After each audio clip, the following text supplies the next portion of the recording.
Oi pessoal do Sinapse, tudo bem? Eu sou a Mari e a gente vai então agora falar da segunda parte aí da aula 3 da frente A. Vamos falar um pouquinho sobre propriedades periódicas.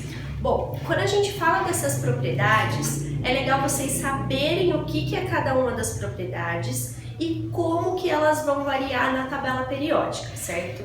A primeira propriedade que eu vou explicar, que é o raio, se você entender bem como funciona o raio atômico, a gente consegue relacionar tanto a parte de energia de ionização, quanto a parte aqui de afinidade eletrônica, certo? Quando eu falo do raio de um átomo, eu estou relacionando o tamanho do meu átomo. A gente fala que o raio de um átomo é a distância entre o núcleo até a parte mais extrema lá da eletrosfera. Só que como é muito difícil você enxergar um átomo, imagina para você conseguir medir o tamanho do raio dele. Então como que eles fazem para ter esses valores? Eles pegam uma ligação entre dois átomos exatamente iguais, por exemplo, dois hidrogênios, e eles veem a interação que eu tenho entre os dois núcleos. E aí pega esse valor e vê a metade dele seria o raio. Mas você não precisa decorar, guardar nenhum valor de raio atômico. É importante você saber como que ele vai variar em relação aos períodos da tabela e aos grupos aí da tabela, certo? Eu peguei e coloquei aqui a distribuição eletrônica de 3 elementos: lítio, sódio e o magnésio. Primeiro vamos ver como funciona o raio de um átomo em relação a elementos que estão no mesmo grupo, lá no mesmo, na mesma linha vertical da tabela periódica.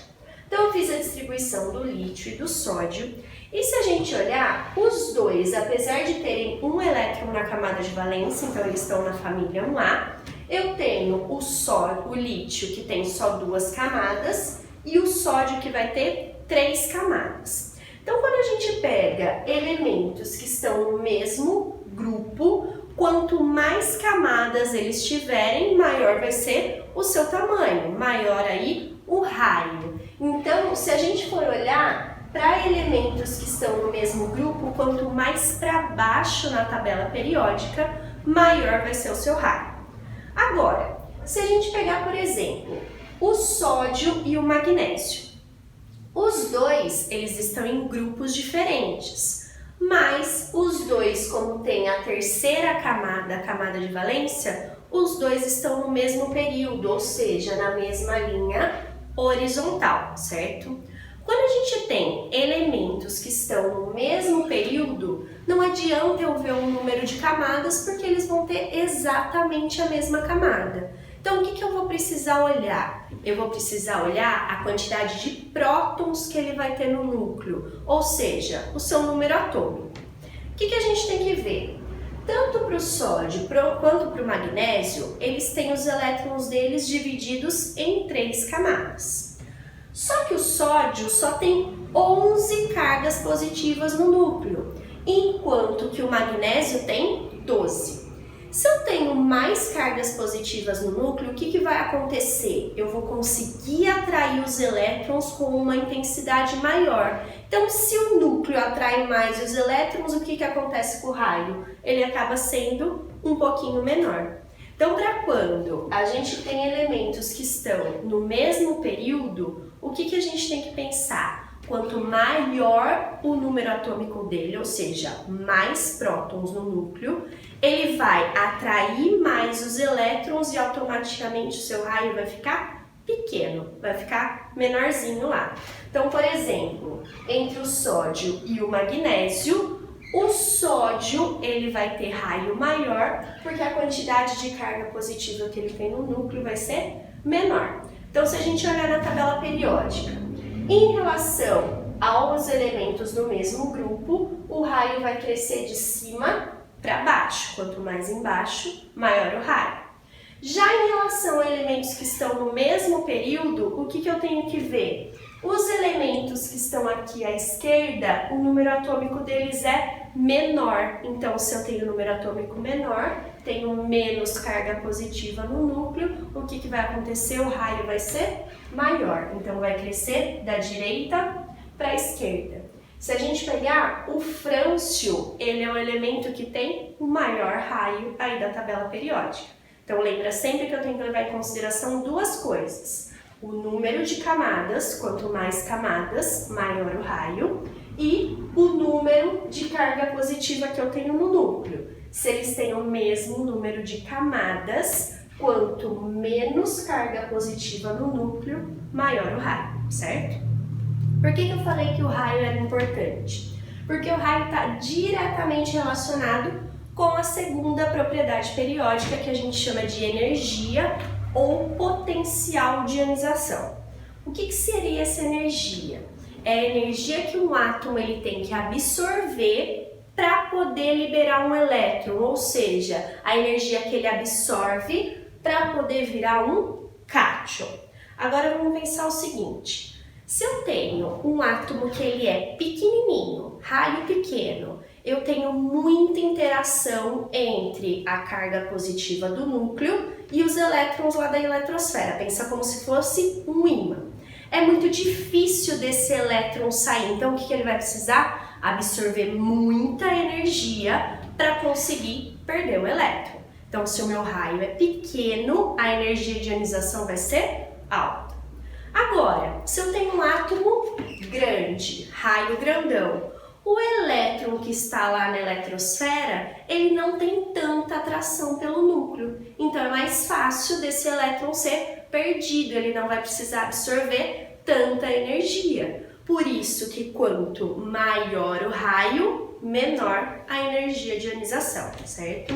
Então, se a gente for olhar aqui na tabela periódica, a energia de ionização ela é exatamente o contrário do raio. Nos grupos aí ou família, ela vai crescer de baixo para cima, porque aqui em cima são os menores raios, então maior a energia.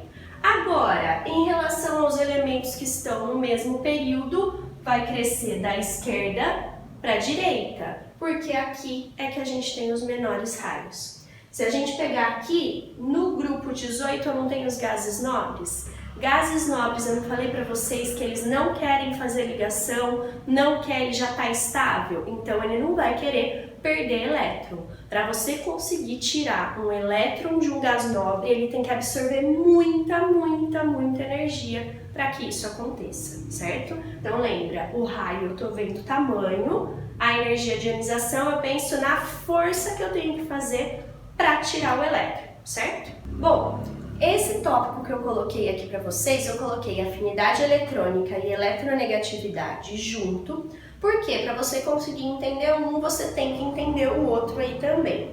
O que a gente tem que pensar? Quando eu pego e falo de energia de ionização, eu estou pensando na tendência dele virar um cátion, ou seja, dele perder um elétron. Já quando eu estou falando de afinidade eletrônica, eu estou pensando na tendência dele virar um ânion, ou seja, ganhar um elétron. Se para ele perder o elétron, ele tem que absorver energia, para ele poder ganhar o elétron, o que ele vai ter que fazer com essa energia? Liberar ela, certo? Agora, o que a gente tem que pensar? Se eu pegar um átomo que para ele conseguir perder um elétron, ele tem que absorver muita energia, para ele conseguir ganhar esse elétron de volta, ele também vai ter que fazer o quê? Liberar muita energia. O processo, um é contrário do outro. Um absorve energia, o outro libera energia. Mas a quantidade de energia para isso acontecer é a mesma. Então, se o elemento absorve uma energia para perder o elétron, quando ele vai ganhar o elétron de volta, ele vai liberar a mesma energia. O que a gente tem que ver? Ele vai crescer exatamente da mesma maneira que a energia de ionização. Só que tem uma diferença principal.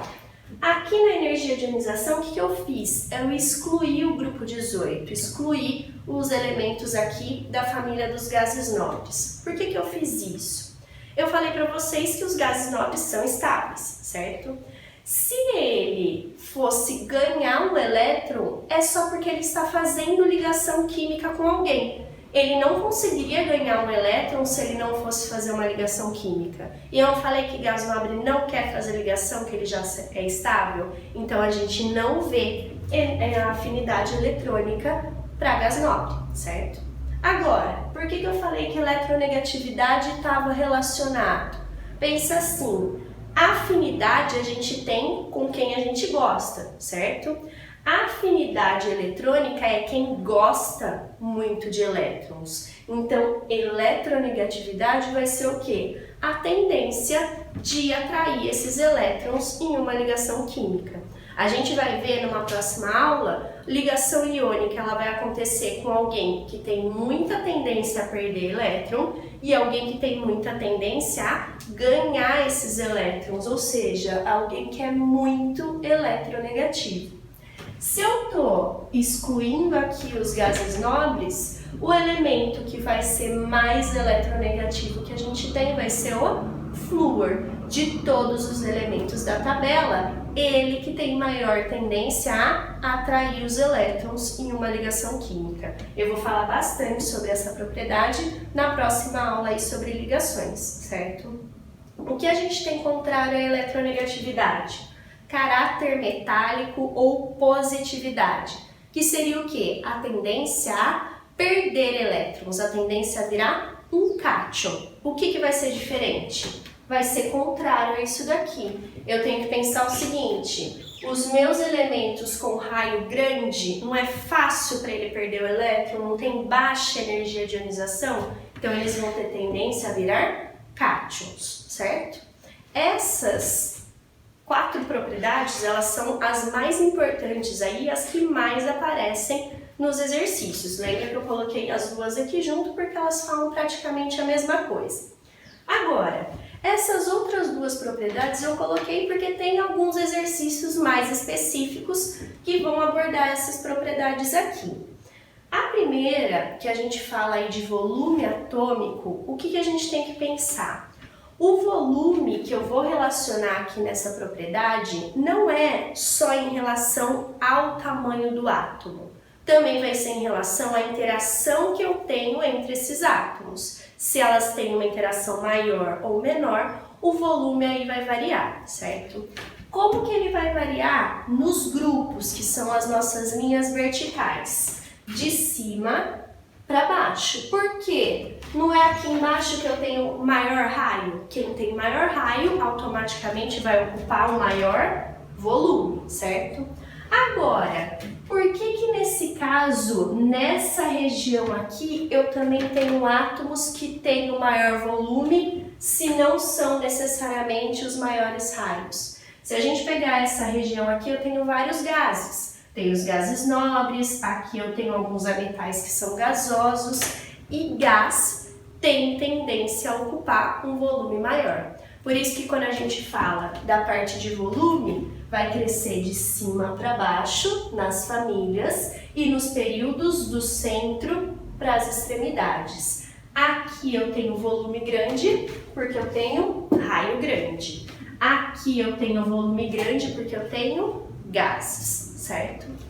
Relacionando com volume, a gente tem densidade. Densidade, relação entre a massa e o volume, certo? O que a gente tem que ver? Quando eu pego e olho em relação aos elementos que estão no mesmo período, lá na mesma família, quanto mais para baixo, maior seria o volume que eles vão ocupar, certo? Porém, a hora que eu faço a relação entre a massa e o volume, quando eu vou mais para baixo na tabela periódica, eu aumento muito mais a massa do meu elemento do que o volume que ele ocupa. Então, eu posso falar que o volume aqui praticamente constante, a massa aumenta muito mais. Então, se eu pensar em densidade e massa, os dois aí diretamente proporcionais. Se quanto mais para baixo eu tenho os elementos de maior massa, eles também vão ser os mais densos.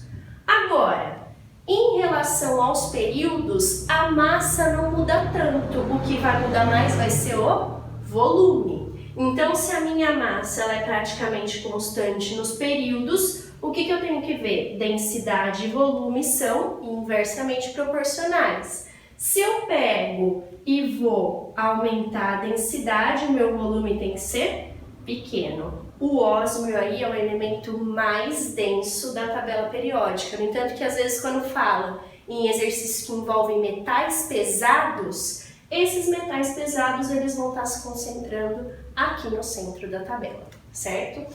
Bom, dessas propriedades, o que com certeza vocês têm que lembrar? Raio, energia de ionização, afinidade e eletronegatividade. Volume e densidade vai ser um exercício ou outro, então é legal dar uma olhada, mas não tem que lembrar tanto assim dessas propriedades, certo?